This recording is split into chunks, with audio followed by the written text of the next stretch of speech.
नमस्कार, मैं सौरभ द्विवेदी। ये thelalantop.com का न्यूज़ रूम है। आपको 7 का पहाड़ा आता है? मुझे आता है। पहाड़ा सुनते हैं। 7 एकम 7, 7 दूनी 14, 7 तिहाई 21, 7 चौके 28। आपके पास टेप रिकॉर्डर है? एक पॉज की बटन होती है, दबा दीजिए। 7 चौके 28। रिवर्स मारते हैं, 28 से 7। ये क्या है? क्या उटपटांग बातें हो रही हैं? ये कांग्रेस है उत्तर प्रदेश में। 28 सीटें जीती थी पिछली बार अकेले लड़कर। तब राहुल गांधी अकेले लड़के थे कांग्रेस के। तब वो यूपी के लड़के नहीं हुए थे जिस तरीके से 2017 में हुए। तब 27 साल यूपी बेहाल या 22 साल यूपी बेहाल का नारा नहीं था। तब शीला दीक्षित मुख्यमंत्री पद की संभावित दावेदार या उम्मीदवार नहीं थी। तब राज बब्बर कांग्रेस के प्रदेश अध्यक्ष नहीं थे। तब सिर्फ इतना था कि केंद्र में कांग्रेस की सरकार थी और यूपी में कांग्रेस के 22 सांसद थे। अब यूपी में कांग्रेस के 2 सांसद हैं। मम्मी सोनिया गांधी रायबरेली से, बेटा राहुल गांधी अमेठी से। और विधायक 7। मैं बार बार कह रहा था कि लगता है कि कांग्रेस को दहाई के आंकड़े पर पहुंचने में अपने तय मुश्किल लग रही थी, इसलिए सपा के साथ चले गए। इसके बावजूद वो दहाई के आंकड़े पर नहीं पहुंच पाए हैं। सिर्फ 7 सीटों पर जीते हैं या स्पष्ट जीत के साथ नजर आ रहे हैं। दिलचस्पी होती है, मोदी की लहर है। ऐसे में ये 7 लोग कौन हैं जो अपना गढ़ बचाने में कामयाब रहे हैं? ये 7 लोग हैं प्रमोद तिवारी की बेटी आराधना मिश्रा उर्फ मोना, यानी कि मोना मिश्रा, प्रतापगढ़ की रामपुर खास सीट से। दूसरी, रायबरेली के अखिलेश सिंह की बेटी अदिति सिंह। तीसरे, हरचंदपुर से कांग्रेस के कैंडिडेट। चौथे, तमकुई राज, पडरौना की तमकुई राज से अजय लल्लू। पांचवें, सहारनपुर के कैंडिडेट। छठवें, बेहट के कैंडिडेट। और सातवें, कानपुर की कैंट सीट से एक अंसारी साहब है जिन्होंने भाजपा के रघुनंदन भदौरिया को तगड़ी लीड दे दी, जीत गए हैं। ये 7 हैं, इनके बारे में बताते हैं। जी अमित जी बताइए, वो 7 लोग कौन कौन हैं? कौन सी सीट खोली आपने? बेहट। विधानसभा नंबर 1 बेहट, जिला सहारनपुर। 3 राज्यों से सीमा लगती है, उत्तराखंड, हिमाचल प्रदेश और हरियाणा। इन 3 राज्यों से सीमा लगती है। 1 नंबर है विधानसभा का, जहां पर अमित जी गए थे। और इसीलिए गए थे क्योंकि हमने ये तय किया था कि विधानसभा नंबर 1 बेहट से विधानसभा नंबर 403 दुद्धी तक का सफर तय करेंगे। विधानसभा नंबर 1 में कांग्रेस के टिकट पर नरेश सैनी को 97,000 वोट मिले। उनके मुकाबले भारतीय जनता पार्टी के टिकट पर चुनाव लड़े महावीर सिंह राणा, जिनको 71,000 वोट मिले, यानी कि 26,000 वोटों का फासला है। ये इसके बावजूद है कि यहां से बसपा के टिकट पर मोहम्मद इकबाल चुनाव लड़े और उनको भी 71,000 वोट मिले। यानी कि ऐसा नहीं है कि मुस्लिम वोट एक तरफा गया, तो इस वजह से यहाँ पर महावीर सिंह राणा यहाँ के बीएसपी के विधायक हैं, अभी थे, और उनको भाजपा ने टिकट दिया। बीएसपी ने जिनको टिकट दिया है मोहम्मद इकबाल, इन्होंने परचून की दुकान से करोड़पति बनने तक का सफर तय किया है खुद। हालांकि इन पर काफी आरोप हैं अवैध खनन वगैरह के। यहाँ पर नरेश सैनी पिछली बार यहाँ से केवल 652 वोट से हारे थे, तो इस बार सहानुभूति रही होगी। दूसरा, सपा का साथ रहा होगा, तो इस बार 26,000 वोट, बड़ा अंतर है ना? कांग्रेस के कैंडिडेट्स हैं, आप कैंडिडेट हैं और 26,000 वोटों से चुनाव जीत रहे हैं, बड़ा है। ये थी विधानसभा नंबर 1 बेहट। अगला सहारनपुर। इसी जिले की एक और विधानसभा सहारनपुर, जहां से कांग्रेस के टिकट पर चुनाव जीते मसूद अख्तर, जिनको 87,000 वोट मिले हैं। अभी काउंटिंग चल रही है। बीजेपी के जगपाल सिंह दूसरे नंबर पे हैं। बीएसपी के जगपाल सिंह दूसरे नंबर पे हैं। बीजेपी के मनोज चौधरी तीसरे नंबर पे हैं। 12,000 वोटों का फासला है, लगभग लास्ट राउंड चल रहा होगा, इसलिए ये बिल्कुल स्पष्ट है कि यहां से कांग्रेस जीतेगी।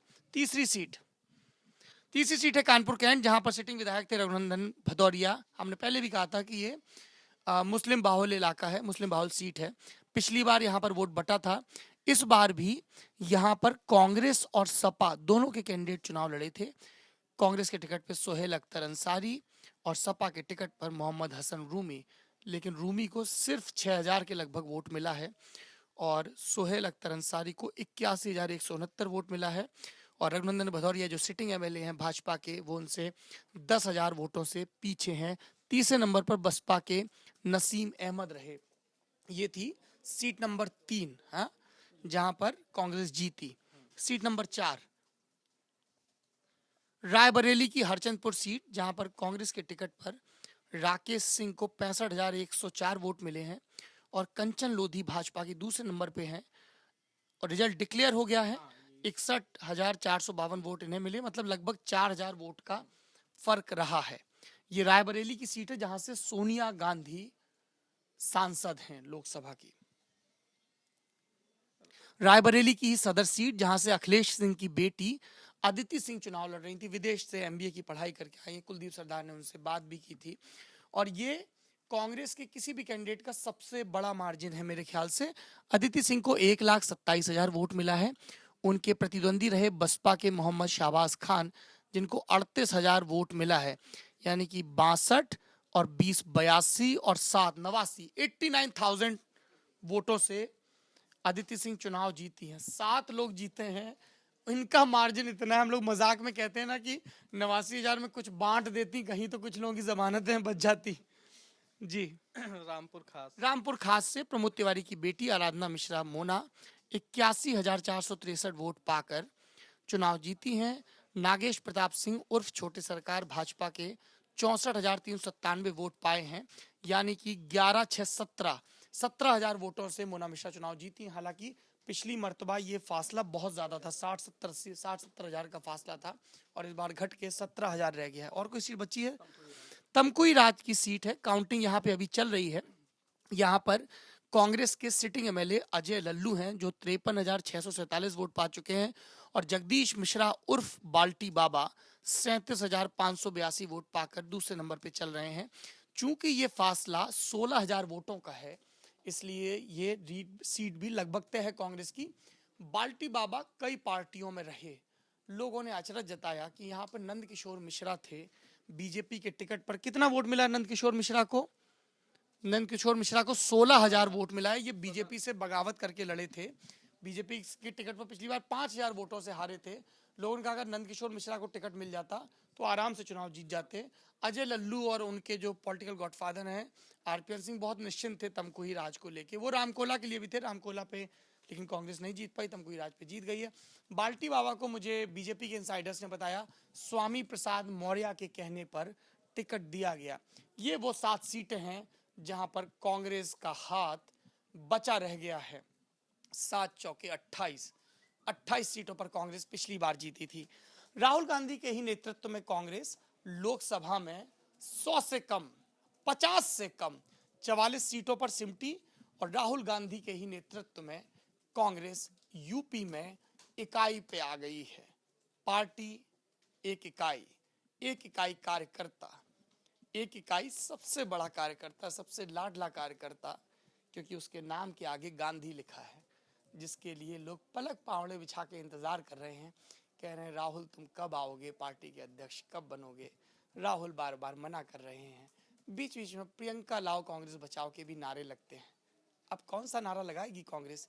या फिर ये कहेगी कि राहुल गांधी के ही कुशल नेतृत्व में पार्टी पंजाब में जीत गई है, कैप्टन अमरिंदर सिंह के यश को किनारे कर दिया जाएगा, कहा जाएगा यूपी में हारी अपनी गलतियों से और पंजाब जीती राहुल की वजह से। अभी तक यही होता आया है, जब हारते हैं तो संगठन की जिम्मेदारी, जीतते हैं तो राहुल गांधी के कुशल नेतृत्व की वजह से।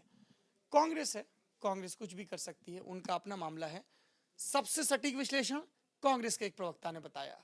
हमने उनसे पूछा थक नहीं जाते हैं आप लोग राहुल गांधी के स्टैंड को डिफेंड करते करते? लखनऊ की बात है। नेताजी का जवाब था आप अपना बाप और बॉस चाह कर भी नहीं बदल सकते।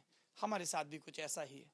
एक लोगों ने और कहा, बोले देखिए जी, जो भी कमियां हो, गांधी परिवार उस गोंद उस घी की तरह है जिसके सहारे लड्डू जितना छोटा हो बड़ा हो जैसा भी क्वालिटी में हो बंधा रहता है। जिस दिन ये घी गायब हो जाएगा लड्डू बिखर जाएगा। पहले भी एक बार ऐसा हुआ है 90 के दशक में, लेकिन तब कांग्रेस की ऐसी छीछल इधर नहीं हुई थी।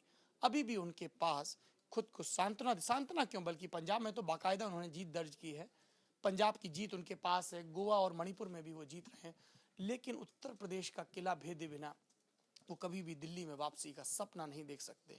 80 लोकसभा सांसद, 403 सदस्यों की विधानसभा, और कांग्रेस के पास क्या, 7 विधायक, 2 सांसद।